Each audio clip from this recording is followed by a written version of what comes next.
मीनू जैन जी, क्या लग रहा है ये एक फिर चुनावी जुमला साबित था मोदी जी का, और ये चुनावी जुमला अब काम करेगा क्या?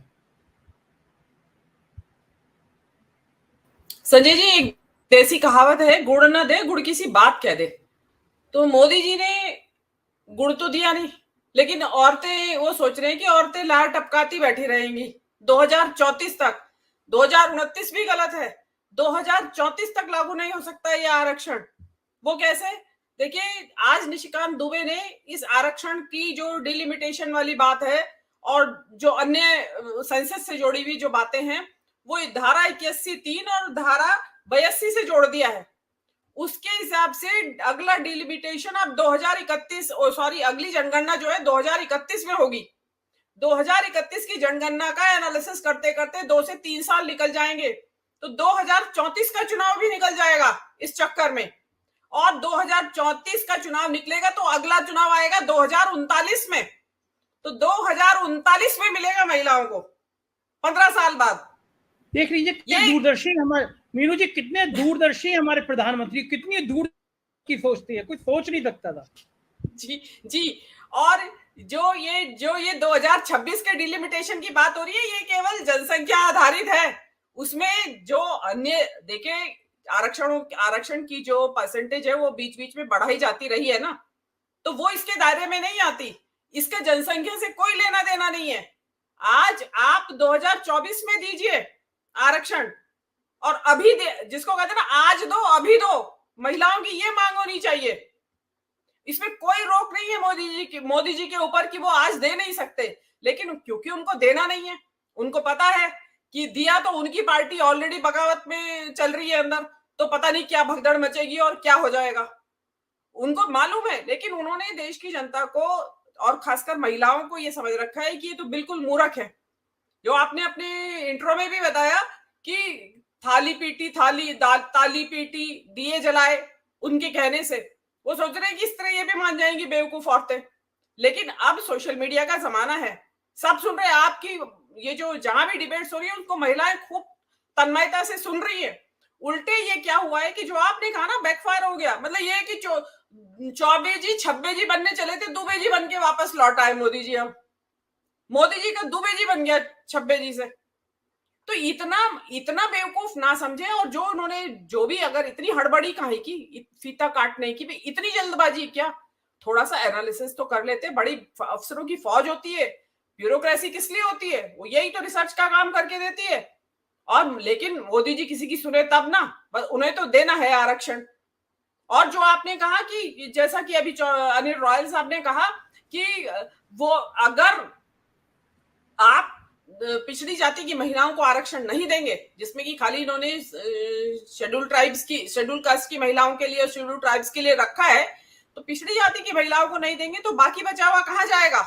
उसमें वही नेताओं की जो एग्जिस्टिंग नेता है, उनकी पत्नी, बीवी, भाभी, बहन और भाभियां वो आ जाएंगी यहाँ पे, और बची कुछ साध्वियां आ जाएंगी, वो इसके ऊपर काबिज हो जाएंगी। और मैं इसमें मेरा एक कहना और भी है, मैं तो आरक्षण के अपेक्षा मैं चाहती हूँ पहले सामाजिक सुधार लाए जाएं, महिलाओं के प्रति जो लैंगिक समानता है, जो सेंसिटाइजेशन है, संवेदनशीलता बढ़ाई जाए, उनकी सुरक्षा का इंतजाम किया जाए। आपकी प्रधानमंत्री भी बन चुकी है, पहले राष्ट्रपति पहले भी बन चुकी है, अब भी राष्ट्रपति है, उसके बावजूद भी मणिपुर में औरतें नंगी घुमाई जा रही हैं, उनका सामूहिक बलात्कार हो रहा है, हाथरस में हो रहा है, उन्नाव में हो रहा है, बिल्किस बानो के हत्यारे छोड़े जा रहे हैं, कठुआ में रेप कांड हो रहा है। तो ये खाली आरक्षण से नहीं बनेगी बात। आरक्षण वाली देखी होंगी आपने, 2-4 को छोड़ के आज आरक्षण की वजह से बोली है, बाकी सब मुंह पे पट्टी बनाए वहां बैठी है चुप, बिल्कुल किसी का कोई रोल ही नहीं है, कोई बोलता ही नहीं है और बोलने ही नहीं देते। अब राष्ट्रपति जी को बोलने ही नहीं दिया। भाई अगर आप इतना ही सम्मान करते हैं और आरक्षण की बात करते हैं, पहले अपने निजी जीवन में तो झांके। आप महिला के लिए क्या कर रहे हैं? एक को छोड़ के बाकी सब महिलाओं का कल्याण चाहते हैं दुनिया में आप। तो ये सब बिल्कुल छलावा है और झूठ बोल रहे हैं, क्योंकि उनको एक इतिहास रचना है कि मैंने इतिहास ये रच दिया, नई संसद बना दी, तो उसमें एक ऐतिहासिक बिल लाऊं, उसके लिए चाहे कुछ भी करना पड़े, इधर से नहीं तो उधर से, और वो बैकफायर करा, बुमरैंग हो गया अभी उनको। तो लगी वापस आके। जी बिल्कुल सही कह रही मीनू जी। लग भी ये रहा है कि ये बैकफायर हो गया, पिछड़े दलित और ज्यादा नाराज हो गए। बिलाल सुजवारी जी, मीनू जी कह रही हैं कि लैंगिक समानता की बात की जाए, महिलाओं को के प्रति जो शोषण होते हैं, जो कमेंट होते हैं, उन पे विचार किया जाए। लेकिन जब देश का सर्वोच्च व्यक्ति मतलब राष्ट्रपति होता है, लेकिन पार्लियामेंट में नेता सदन जब एक सांसद को सुपर्णखा कहता है, तो फिर क्या किस चीज की लैंगिक समानता? और जब प्रधानमंत्री अगर किसी को सुपर्णखा से तुलना करते हैं, तो फिर कितने भी आरक्षण ले आइए, भावना तो झलक ही जाती है, कहीं ना कहीं सच तो सामने आ ही जाता है।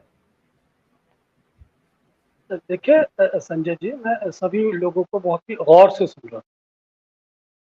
अगर इस मौजूदा आरक्षण का आप सही मायनों में एनालिसिस करें, तो ये कागज के टुकड़े पे दिए जाने वाला एक ऐसा काल्पनिक आरक्षण है, जैसे मानो कोई नटवर लाल बिल्डिंग का ख्वाब दिखा के नक्शे पे आपको बिल्डिंग बेच दे। तो कौन जीता है तेरी जुल्फ के सर होने तक? ये आरक्षण कब लागू होगा, कब दिया जाएगा, क्या देश की परिस्थितियां होंगी उस समय जब ये लागू होगा, क्या देश की राजनीतिक परिस्थितियां होंगी, किसके हाथ में सत्ता होगी, देश का क्या मिजाज होगा, देश की राजनीति किस किस पटरी पर होगी, देश की राजनीति का उस समय क्या मिजाज होगा। ये अपने आप में ऐसे सवाल है जिसका जवाब भारतीय जनता पार्टी को देना पड़ेगा। दरअसल आरक्षण देते समय भारतीय जनता पार्टी को यह समझना चाहिए था कि वो सामाजिक न्याय की जो मूल अवधारणा है उसके विरुद्ध जाके खड़ी हो गई है। अगर आप ओबीसी वर्ग को इस पूरे आरक्षण से वंचित करते हैं, तो ये मानिए आपने एक ऐसी गलती की है जो प्रथम और आपकी राजनीतिक जीवन की आखिरी गलती है। और ये कहीं आपको बिल्कुल ऐसा ही है जैसे आपने अपने पैरों पे कुल्हाड़ी मार ली है। एक तरफ आप पर निरंतर यह दबाव था कि आप जातीय जनगणना कराएं देश के अंदर, ताकि ओबीसी को दिए जाने वाले आरक्षण का अनुपात स्थापित हो सके। उस जातीय जनगणना से आप निरंतर मुंह मोड़ रहे हैं। और जब यह महिला आरक्षण बिल रहा है, तो इसमें भी आपने ओबीसी महिलाओं को इस आरक्षण से वंचित कर दिया।